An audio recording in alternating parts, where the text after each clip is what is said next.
కాబట్టి ప్రియమైన వారలారా, నేను మీకు చెప్పేటువంటి తలంపు ఏంటంటే, అభ్యంతరాలు తప్పకుండా రావాలి. అది వస్తేనే మన రంగేమిటో బయటపడుతుంది. ఎవడు దేవుని ప్రేమిస్తారు? వీడు ఎవడు దేవుని ప్రేమించేవాడున్నాడు? ఎవడు స్వయాన్ని ప్రేమించేవాడున్నాడు? నీకు అధికారం కావాలా భయ్, నీకు బాక్స్ కావాలా, డబ్బులు తినాలి బాగా, నీకు అది పుల్పిట్ కావాలా, నోరు తెరిస్తే ఒక మాట రాదు నీకు, మాట్లాడు. నీకు దేవుని పిలిపే లేదు, నువ్వేం సేవ చేస్తావు?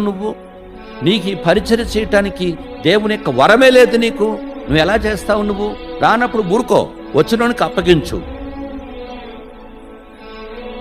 ఏం ఆషామాష అనుకున్నావా? ఇది డాక్టర్ కానటువంటి వాడు డాక్టర్ పని చేస్తే మనుషులు ఏం చేస్తారు బిడ్డ? ఏం చేస్తారమ్మా మనుషులు? చచ్చిపోతారు. ఇప్పుడు డాక్టర్ కాని వాడు ఆపరేషన్ చేస్తే ఏమవుతారు?